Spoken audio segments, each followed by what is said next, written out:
Hey guys, it's me, MS Solutions. ഇനി എന്തിന് വേറെ സൊല്യൂഷൻസിന്റെ പ്രിയപ്പെട്ട SSLC റിസൾട്ട് കാത്തിരിക്കുന്ന അലോട്ട്മെന്റിന് വേണ്ടി തയ്യാറെടുക്കുന്ന വിദ്യാർത്ഥികളോട് നിങ്ങൾ കയ്യിൽ കരുതേണ്ട 7 പ്രധാനപ്പെട്ട കാര്യങ്ങളാണ് ഞാനിപ്പോൾ നിങ്ങൾക്ക് പറഞ്ഞു തരാൻ വേണ്ടി പോകുന്നത്.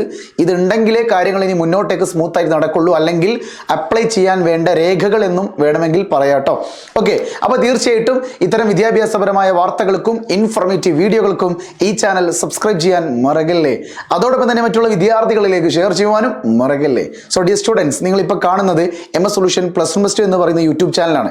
സോ വാട്സപ്പ് ചാനൽ വഴിയോ മറ്റേതെങ്കിലും ലിങ്കുകൾ വഴിയോ ഇപ്പോൾ ഈ ഒരു വീഡിയോ കാണുന്ന ആൾക്കാർ നിങ്ങളിപ്പോൾ കണ്ടുകൊണ്ടിരിക്കുന്ന യൂട്യൂബ് ചാനൽ സബ്സ്ക്രൈബ് ചെയ്യാൻ മറക്കല്ലേ. സബ്സ്ക്രൈബ് ചെയ്താൽ ചിലപ്പോൾ നിങ്ങൾക്ക് ഫുൾ A+ കിട്ടിയാലോ. ഓക്കെ, ഭാഗ്യം ഉണ്ടാവും കേട്ടോ.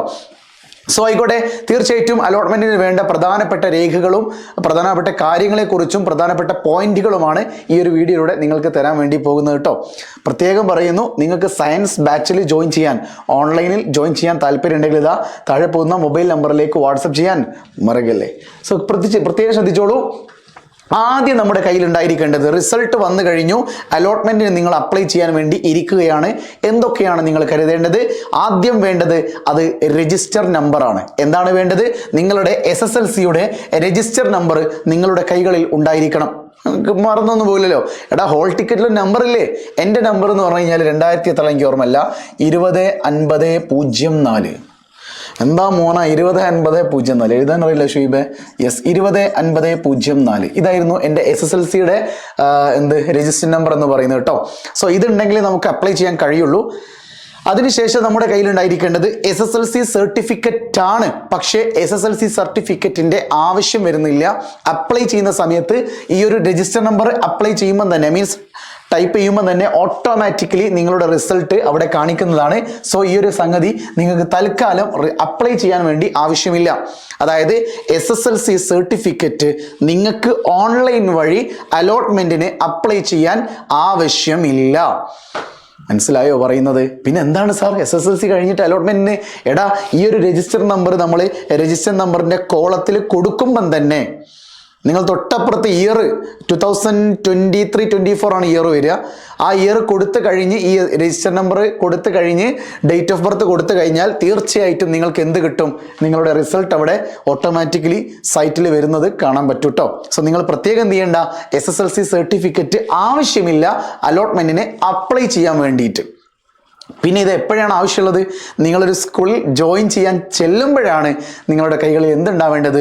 ഒറിജിനൽ സർട്ടിഫിക്കറ്റ് ഉണ്ടാവേണ്ടത്. ഇനി അടുത്തതായിട്ട് ബോണസ് പോയിന്റ് സർട്ടിഫിക്കറ്റ്സ് ആണ് നിങ്ങൾ കരുതേണ്ടത്. എന്താണ് sir bonus point?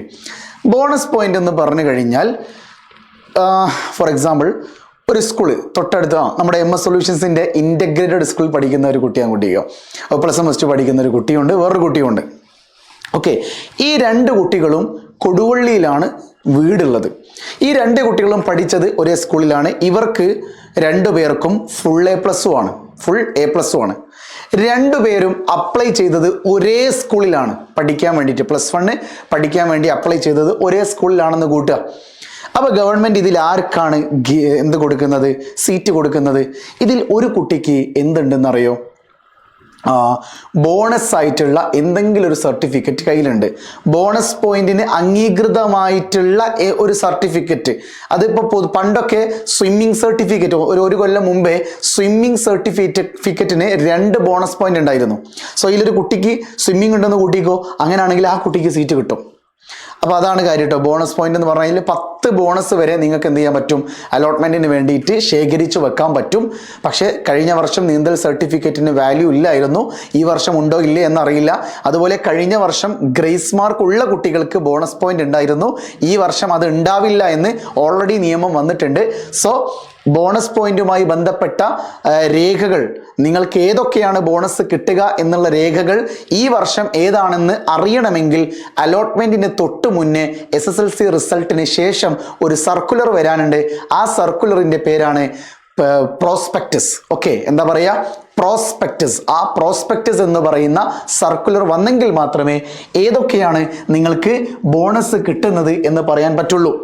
For example, our bonus പറയുന്നത്, ഇപ്പോൾ നിങ്ങൾക്ക് സ്പോർട്സിന് പങ്കെടുത്ത കുട്ടികൾക്ക് ബോണസ് ഉണ്ടെന്ന് കൂട്ടിക്കോ. അങ്ങനെ പറയാൻ ചാൻസ് ഇല്ല, കാര്യം സ്പോർട്സ് ഒരു ഗ്രേസ് മാർക്കിൽ വന്നതാണ്. എങ്കിലൊരു എക്സാമ്പിൾ പറയാം അല്ലേ, അത് വേണ്ട, വേറെ ഇപ്പം എന്താ പറയുക. ഓക്കെ, സ്വിമ്മിങ് തന്നെ ആയിക്കോട്ടെ. സ്വിമ്മിങ് സർട്ടിഫിക്കറ്റിന് ഈ വർഷം ബോണസ് കൊടുക്കുന്നുണ്ടെന്ന് കൂട്ടിക്കോ, 2 ബോണസ് പോയിന്റ്.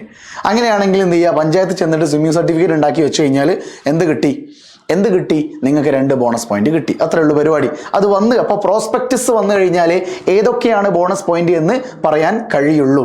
എപ്പോഴാണ് സാറേ പ്രോസ്പെക്ടസ് വരിക? SSLC റിസൾട്ട് കഴിഞ്ഞ് അലോട്ട്മെന്റ് സ്റ്റാർട്ട് ചെയ്യുന്നതിൻ്റെ തൊട്ട് മുന്നേ വരുന്ന അലോട്ട്മെന്റ് A to Z കാര്യങ്ങളുള്ള ഫോമിന്റെ പേരാണ് എന്ത്? +1 പ്രോസ്പെക്ടസ്. ഓക്കെ ആണല്ലോ? യെസ്. അടുത്തതായിട്ട് ടൈ ബ്രേക്കിംഗ് സർട്ടിഫിക്കറ്റുകളാണ്. ടൈ ബ്രേക്കിംഗ് സർട്ടിഫിക്കറ്റ്സ് എന്ന് പറഞ്ഞു കഴിഞ്ഞാൽ 2 കുട്ടികൾക്കും 10 ബോണസ് പോയിന്റ് ഉണ്ട്. ഫുൾ A+ ഒക്കെ കഴിഞ്ഞ് 2 പേർക്കും എന്തുണ്ട്, 10 ബോണസ് പോയിന്റും വന്നു കഴിഞ്ഞു. ഇപ്പോഴും 2-ൽ ഏത് കുട്ടിക്കാണ് ആ സീറ്റ് കൊടുക്കേണ്ടത് എന്നറിയില്ല. എല്ലാം സെയിം ആണ്. അത് കഴിഞ്ഞാൽ വരുന്ന ബ്രേക്ക്, ഒരാൾക്ക് ഒരു പടി മുന്നേ എത്താൻ വേണ്ടിയിട്ടുള്ള ടൈ ബ്രേക്കിംഗ് സർട്ടിഫിക്കറ്റ്സ് എന്ന് പറയും. ഇതിന് ഏറ്റവും കൂടുതൽ ടൈ ബ്രേക്കിംഗ് ഉള്ളത് ക്ലബ്ബ് സർട്ടിഫിക്കറ്റുകൾക്കാണ്. എന്താണ് സാറേ ക്ലബ്ബ് സർട്ടിഫിക്കറ്റ്?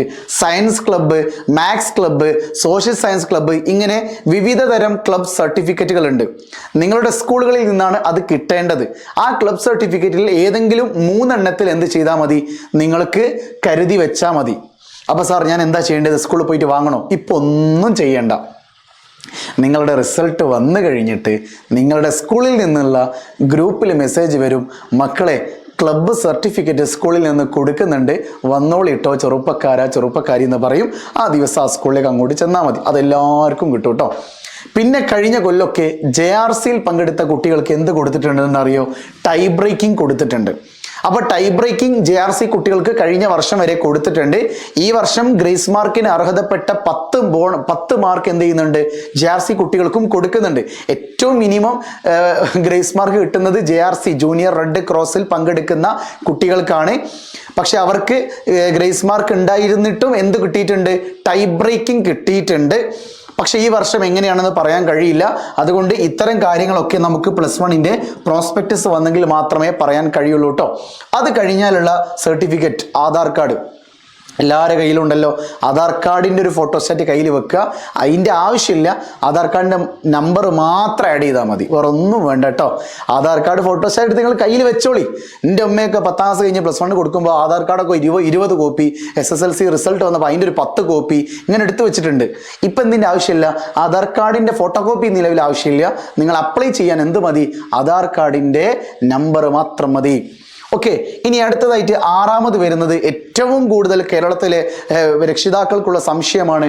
കമ്മ്യൂണിറ്റി സർട്ടിഫിക്കറ്റ് വേണ്ടേ, നാക്ടിവിറ്റി സർട്ടിഫിക്കറ്റ് വേണ്ടേ, ഇൻകം സർട്ടിഫിക്കറ്റ് വേണ്ടേ? അതായത് കമ്മ്യൂണിറ്റി എന്ന് പറഞ്ഞു കഴിഞ്ഞാൽ നിങ്ങൾ ഏത് വിഭാഗത്തിൽ പെടുന്നു, നിങ്ങളുടെ ജാതി, മതം. നാക്ടിവിറ്റി, നിങ്ങൾ ഇപ്പം എവിടെയാണ് താമസിക്കുന്നത്. 3ാമതായിട്ട് ഇൻകം, നിങ്ങളുടെ വരുമാന സർട്ടിഫിക്കറ്റ്, വരുമാനം എത്ര എന്ന് കാണിക്കുന്ന സർട്ടിഫിക്കറ്റ്. ഇതൊന്നും നിലവിൽ ആവശ്യമില്ല. ഇതൊക്കെ എന്തിലുണ്ട്, നിങ്ങളുടെ SSLC സർട്ടിഫിക്കറ്റിലുണ്ട്. അതായത് നിങ്ങളുടെ രജിസ്റ്റർ നമ്പറിൽ മാത്രം മതി. പിന്നീട് നിങ്ങൾ എന്ത് ചെയ്യേണ്ട ആവശ്യമില്ല. കമ്മ്യൂണിറ്റി, ഞാൻ OBC ആണ്, ഞാൻ മുസ്ലിം OBCയിൽ പെടുന്ന ആളാണ്, ഞാൻ ഹിന്ദു OBC ആണ്, ഞാൻ ക്രിസ്ത്യൻ OBC ആണെന്നൊന്നും പറയണ്ട. ഓൾറെഡി നിങ്ങൾ 10ാം ക്ലാസ്സിൽ എഴുതുമ്പോൾ തന്നെ ഹോൾ ടിക്കറ്റ് നിങ്ങളുടെ കൈകളിലേക്ക് എത്തിയപ്പോൾ തന്നെ ഓൾറെഡി നിങ്ങൾ ഏത് വിഭാഗത്തിൽ പെടുന്നു, നിങ്ങളുടെ ജാതിയെന്നും നിങ്ങളുടെ മതമെന്നും ഓൾറെഡി നോട്ട് ചെയ്ത് വെച്ചിട്ടുണ്ട്. അത് എവിടെയുണ്ട്, നിങ്ങളുടെ SSLC സർട്ടിഫിക്കറ്റിലുണ്ട്. അതുകൊണ്ട് പ്രത്യേകമായിട്ട് ഒരു കമ്മ്യൂണിറ്റി ഫോം നിങ്ങൾ ഉണ്ടാക്കേണ്ട ആവശ്യമില്ല. ഓക്കെ, ഇതേ SSLCയിലേക്ക് നിങ്ങളുടെ എന്ത് വരുന്നുണ്ട്, അഡ്രസ്സ് ഓൾറെഡി ആധാർ കാർഡുമായിട്ട് ലിങ്ക് ചെയ്തത് കൊണ്ട് നാക്ടിവിറ്റി പ്രത്യേക ആവശ്യമില്ല. നിങ്ങൾ എവിടെ താമസിക്കുന്നു എന്ന് തെളിയിക്കേണ്ട ആവശ്യമില്ല. അതോടൊപ്പം തന്നെ ഇൻകം സർട്ടിഫിക്കറ്റും ആവശ്യമില്ല. ഇതൊക്കെ നിങ്ങളുടെ രജിസ്റ്റർ നമ്പറിലേക്ക് ട്രാക്ക് ചെയ്യപ്പെട്ടിട്ടുണ്ട്, നിങ്ങൾ കൊടുക്കേണ്ട ആവശ്യമില്ല. എന്നാൽ ഇതിൽ EWS റിസർവേഷൻ ഉള്ള ആൾക്കാരുണ്ടാകും, EWS. അത്തരം ആൾക്കാർ എന്ത് ചെയ്യേണ്ടി വരും, അതുമായി ബന്ധപ്പെട്ട EWSന്റെ സർട്ടിഫിക്കറ്റ് കയ്യിൽ കരുതേണ്ടി വരും. EWS വരുമ്പോൾ അവിടെ ചിലപ്പോൾ കമ്മ്യൂണിറ്റി വന്നേക്കാം, നാറ്റിവിറ്റി വന്നേക്കാം, ഇൻകം സർട്ടിഫിക്കറ്റും അതൊക്കെ ഹാജരാക്കേണ്ടി വന്നേക്കാം. EWS റിസർവേഷൻ, പ്രത്യേക വിഭാഗത്തിൽ പെടുന്ന ഒരു ആനുകൂല്യമുള്ള ആൾക്കാർ എന്ത് ചെയ്യണം, അതുമായി ബന്ധപ്പെട്ട സർട്ടിഫിക്കറ്റ് കയ്യിൽ കരുതി വെക്കണം. ഓക്കെ, പിന്നെ മറ്റൊരു കാര്യം, നിലവിൽ SSLC സർട്ടിഫിക്കറ്റിൽ ഒരു അഡ്രസ്സും നിങ്ങൾ നിലവിൽ താമസിക്കുന്നത് മറ്റൊരു അഡ്രസ്സിലുമാണെങ്കിൽ എന്ത് ചെയ്യും സർ? അവിടെ എന്ത് ചെയ്യണമെന്നുള്ളത് ഒരു ക്വസ്റ്റ്യൻ മാർക്കാണ്. അത് നിങ്ങൾക്ക് ഇപ്പോൾ ഈ വീഡിയോയിലൂടെ പറഞ്ഞാൽ മനസ്സിലാകില്ല. പക്ഷെ ഒരു കാര്യം ഞാൻ എടുത്തു പറയാം, നിങ്ങൾ SSLC സർട്ടിഫിക്കറ്റിലുള്ള അഡ്രസ്സിലല്ല ഇപ്പോൾ നിങ്ങൾ താമസിക്കുന്നത്. ഇപ്പോൾ താമസിക്കുന്ന അഡ്രസ്സിലാണ് നിങ്ങൾ അലോട്ട്മെന്റിന് അപ്ലൈ ചെയ്യുന്നത് എങ്കിൽ നിങ്ങൾ കരുതേണ്ട ഒരു സർട്ടിഫിക്കറ്റ് അത് നാറ്റിവിറ്റി സർട്ടിഫിക്കറ്റ് ആണ്. ഓക്കെ, അത് നിങ്ങൾ പഞ്ചായത്തുമായി ബന്ധപ്പെട്ട് കഴിഞ്ഞാൽ നിങ്ങളിപ്പോൾ താമസിക്കുന്ന വീട് നിൽക്കുന്ന ഒരു വാർഡുണ്ട്, ആ വാർഡിനൊരു കൗൺസിലർ ഉണ്ട്, അതുവഴി നിങ്ങൾ അന്വേഷിച്ച് കഴിഞ്ഞാൽ പഞ്ചായത്തിലെത്തും. അതുവഴി നിങ്ങൾ എന്ത് ചെയ്യുക, നാറ്റിവിറ്റി സർട്ടിഫിക്കറ്റ് എന്ത് ചെയ്യുക, കയ്യിൽ കരുതുക. അത് വെച്ചിട്ടാണ് നിങ്ങൾ എന്ത് ചെയ്യുന്നത്, അപ്ലൈ ചെയ്യേണ്ടി വരുന്നത്. Okay, yes. ഫോർ എക്സാമ്പിൾ പറയുകയാണെങ്കിൽ നിങ്ങളുടെ SSLC സർട്ടിഫിക്കറ്റിൽ നിങ്ങൾ കോഴിക്കോട് ജില്ലയിലാണുള്ളത്, പക്ഷെ താമസിക്കുന്നത് ഇപ്പം നിലവിൽ താമസിക്കുന്നത് മലപ്പുറം ജില്ലയിലാണ്. എന്നാൽ ഇതേ മലപ്പുറം ജില്ലയിൽ തന്നെയാണ് എൻ്റെ കുട്ടിക്ക് +1 സീറ്റ് കിട്ടേണ്ടത് എങ്കിൽ തീർച്ചയായിട്ടും ഫുൾ A+ കയ്യിൽ കിട്ടിയെന്നത് കൊണ്ട് നിങ്ങൾക്ക് സീറ്റ് കിട്ടില്ല. വളരെ പെട്ടെന്ന് തന്നെ നിങ്ങൾ താമസിക്കുന്ന അഡ്രസ്സിൽ വരുന്ന നാറ്റിവിറ്റി സർട്ടിഫിക്കറ്റ് കയ്യിൽ കരുതി റെഡിയാക്കി വെക്കുക. Okay, yes. അടുത്തതായിട്ട് വരുന്നത് സ്കൂൾ കോഡും അതുപോലെ തന്നെ കോഴ്സ് കോഡുമാണ്. ഈ കാര്യങ്ങൾ, അതായത് നിങ്ങൾ ആഗ്രഹിക്കുന്ന ഒരു സ്കൂൾ ഉണ്ടാകും, ആ സ്കൂളിൽ ഒരു സബ്ജക്റ്റ് ഉണ്ടാകും, ഒരു കോഴ്സ് ഉണ്ടാകും. ഓക്കെ, ഫോർ എക്സാമ്പിൾ ഞാൻ പറയുകയാണെങ്കിൽ ഞാൻ MJ സ്കൂളിൽ ബയോസയൻസിന് പഠിച്ച ഒരാളാണ്. അതേസമയത്ത് JDTയിൽ ബയോസയൻസിനും എനിക്ക് കൊടുക്കാൻ താല്പര്യമുണ്ടായിരുന്നു. കൊടുവള്ളി ഗവൺമെൻറ് ഹയർ സെക്കൻഡറി സ്കൂളിലെ സൈക്കോളജി സയൻസിനും കൊടുക്കാൻ എനിക്ക് താല്പര്യമുണ്ടായിരുന്നു. അതുകൊണ്ട് ഇത്തരം സ്കൂളുകൾക്കൊക്കെ ഒരു കോഡ് ഉണ്ട്. ഓരോ ജില്ലകളിലുള്ള സ്കൂളുകൾക്ക് ഒരു കോഡ് നമ്പർ ഉണ്ട്. അതോടൊപ്പം തന്നെ ആ സ്കൂളിലെ ബയോസയൻസിന് ഒരു കോഡ് ഉണ്ട്, കമ്പ്യൂട്ടർ സയൻസിന് വേറൊരു കോഡ് ഉണ്ട്, അതുപോലെ സൈക്കോളജി ഉണ്ടെങ്കിൽ അതിന് വേറൊരു കോഡ് ഉണ്ട്, കൊമേഴ്സിനൊരു കോഡ് ഉണ്ട്, ഹ്യൂമാനിറ്റീസിനൊരു കോഡ് ഉണ്ട്, ഇങ്ങനെ മാത്സ് കൊമേഴ്സ് ഉണ്ട്, അതിൽ കമ്പ്യൂട്ടർ കൊമേഴ്സ് വരുന്നുണ്ട്. ഓരോ കോഴ്സുകൾക്കും ഓരോ കോഡുകളുണ്ട്. അതും നിങ്ങൾ കരുതി വെക്കണം. പക്ഷേ അതൊക്കെ നിങ്ങൾക്ക് റിസൾട്ട് വന്നു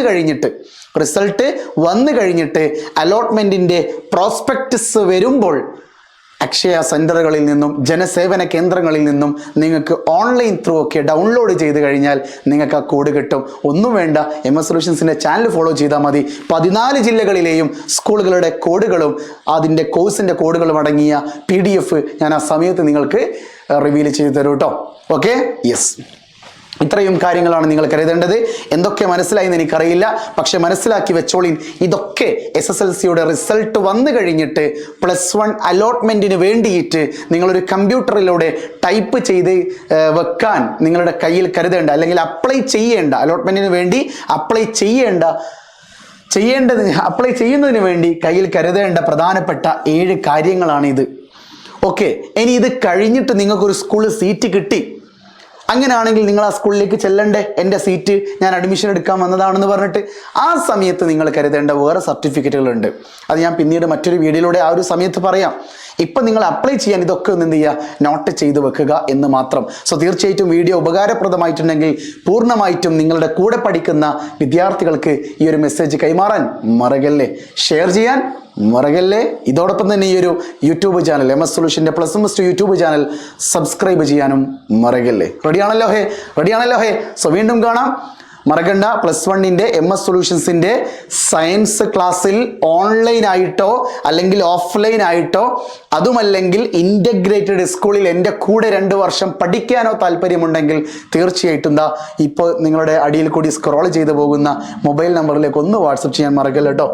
ഓക്കെ, നിങ്ങൾ ഡീറ്റെയിൽസ് പറഞ്ഞാൽ മതിയേ. 70 12 67 00 55 എന്ന് പറയുന്ന മൊബൈൽ നമ്പറിലേക്ക് വാട്സപ്പ് ചെയ്യാൻ മറക്കല്ലേ ചെറുപ്പക്കാരാ. വീണ്ടും കാണാം. It's me MS solutions. ഇനി എന്തിന് വേറെ സൊല്യൂഷൻസ്. ബൈ.